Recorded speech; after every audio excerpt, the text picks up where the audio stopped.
What is going on, guys? Johnny on the track back with another video. Apologize for the bad lighting here. I'm recording in a different spot, but we got to get the show out. So, I got to record, got to give you guys some bets because we had a great Daytona 500. If you listen to the show, Tyler Reddick was, I believe, the third or fourth driver that I pointed out. Second last year, first this year, driving for Michael Jordan. It's what we do. It's a good start.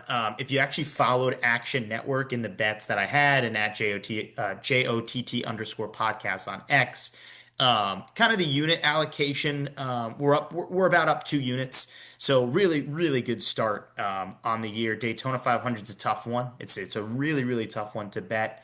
But great race, great watch, and great start for Johnny on the track and what we do.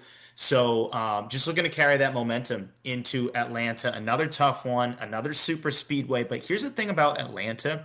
If you actually look back at the past winners at Atlanta, as much as this feels like kind of an upset track or anyone's ball game, from 2022, since they moved to the elevated banking and really making this a super speedway, essentially de facto super speedway, names to win: William Byron, Chase Elliott, Joey Logano, William Byron, Suarez, which is kind of the outlier, Joey Logano again, Christopher Bell, and Chase Elliott. So Elliott's got it done a couple times. Byron has got it done a couple times. Logano has got it done a couple times. So, and then Bell early last year. It's an interesting race to watch. It's an intriguing race to watch. The reason I feel like big names have historically won this race since kind of the intro and the next gen and the way they changed the track is because there's a lot of passing. You can take a run and you can get to the front. It's a lot easier for a good car and a good driver to quickly pass and make their way up to the front. It's the truck race especially is a fun one to watch because you can watch a guy like Kyle Busch just boom, pass, boom, pass, boom, pass, get back in line, pass again. It's just a lot of passing, a lot of good runs. Good cars find the front, speed finds the front. If you are leading out front and you have the best car, like speed does make it takes you to that next like advantage and really goes a long way. So the good cars and the good drivers and the good teams have won this race.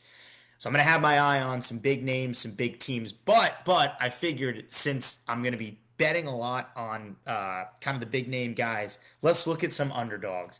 Number one, Zane Smith to me is an underdog. 60 to 1 I'm seeing is some of the numbers. Let's get the most up to date for you on DraftKings Sportsbook. Forgive me as I try to find quickly Zane Smith at Atlanta.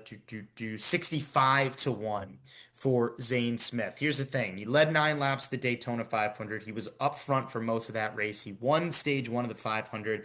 And he's actually had a pretty clean kind of history at the new Atlanta. 7th and 11th last year. Kept his race car clean. I think Zane and Front Row have done a nice job at super speedways of putting together solid runs, having good enough speed to compete and contend. Obviously, they have that closer alliance now with Penske, so you could kind of see it with some of their engines as they've started to kind of elevate a little bit. So I like Zane Smith, 65 to 1. Again, led 9 laps the 500, won stage one, was up front battling for the lead at a lot of portions of this race. At the end, was kind of made his way back up there as well. So Zane Smith for a huge upset, 65 to 1. I would take a little flyer on Zane Smith. Carson Hocevar is my other underdog. If you really want to even call him an underdog at this point, 30 to 1. 30 to 1 on DraftKings. I would pound that line right now because that is only going to go down.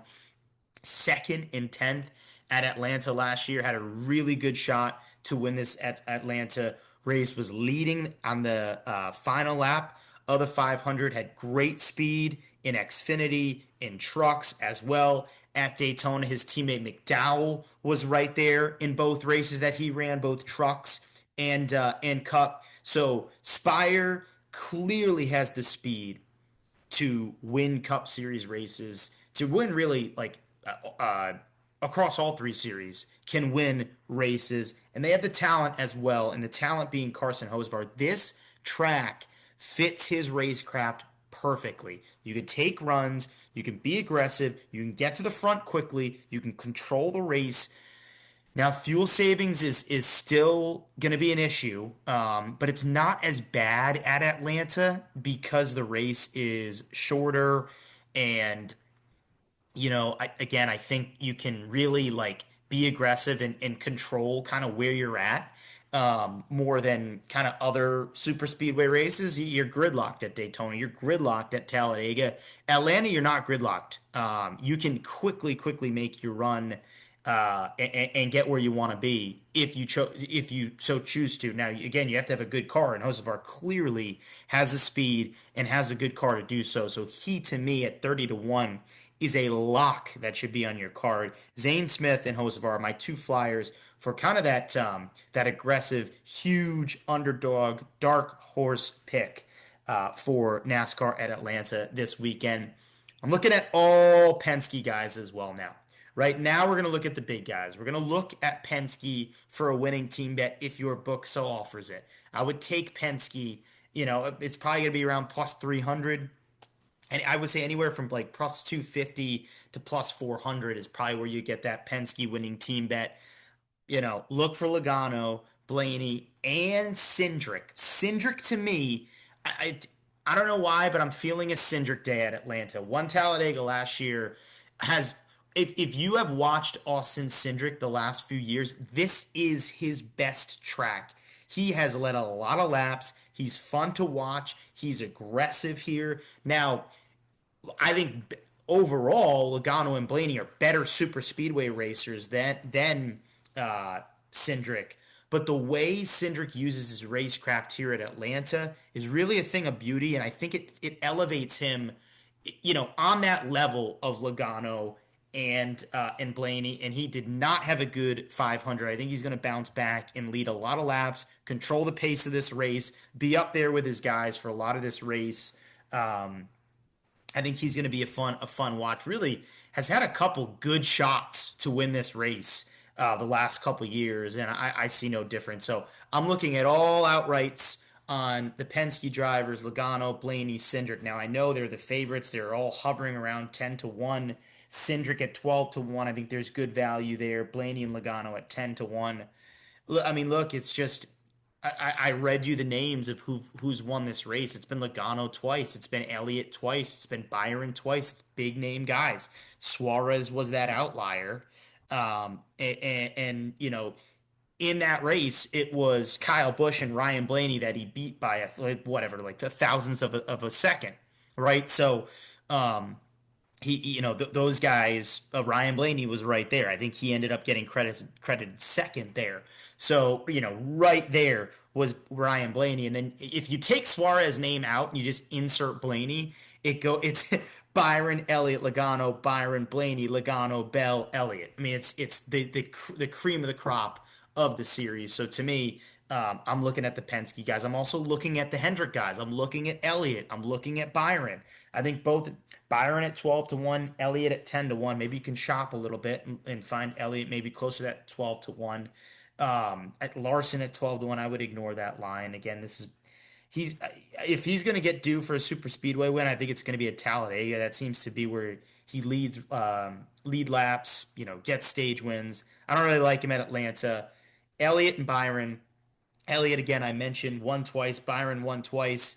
Um, Both had a great shot gone wrong at Daytona, especially Chase Elliott. I think this is the perfect track right after you have a heartbreak at Daytona like Chase Elliott has. Now he comes, probably a sold out crowd in front of his home fans. Weather looks to be good. Chase Elliott in a packed house in front of his home fans, NASCAR's most popular driver, heartbreaking defeat, had a chance to win. Here he comes out and gets the job done at Atlanta. I think that's a nice story. I think Elliott is a no-brainer on the card at this point.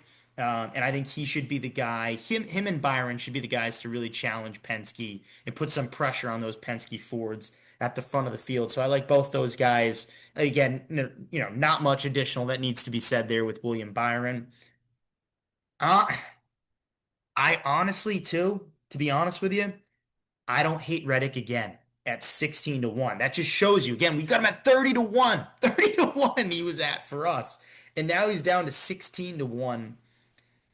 I mean, clearly he's elevated his game at super speedways yes, he's been lucky, but he's also I feel like he finds a way to be in the perfect spot, right? He's not leading at the white flag. He's not in second at the white flag. He's right around fourth to fifth at the white flag, which sometimes it feels like that's the spot to be because you know those front two, three, maybe four, five are gonna wreck. And Reddick just seems to put himself in the perfect spot to get it done. So Reddick at 16 to 1, the value's clearly gone down on this guy because the books are now, in my opinion, rating him properly. But there's no reason at all that I don't see or that I can't see Reddick going out and doubling up and getting two to start for Michael Jordan and Denny Hamlin in 23XI Racing. He clearly again has found how to do it and how to operate on super speedways. That was kind of a question early on in his career, right? We saw the speed on road courses. We know he has it on kind of those wheelman tracks like a Homestead Miami, like a Darlington. But could he in dirt racing, but could he do it on super speedways? In that sort of realm? Can he do it on short tracks? I'm starting to see him elevate himself kind of into that really, really upper echelon of really can just do it all. And I think Bell asserted himself last year in that group. I think Tyler Reddick has clearly elevated himself into that group as well. So again, I'm looking at the big names, all Penske Fords, all three of them. Uh, Two of the Hendrick Chevrolets and Elliott and Byron. Then I like Zane Smith and Carson Hocevar as my underdogs. Want to know what you guys think? Put your thoughts in the comments section down below. Had great viewership, had great kind of back and forth in the comments. I want to see that again. It goes a long way for the channel just to get like more interaction. Give this video a like if you enjoyed it, and please, please, please hit that subscribe button down below. We gained 22 subscribers from the Daytona video. Let's gain another 25 this week. NASCAR at Atlanta. Let's go win some money.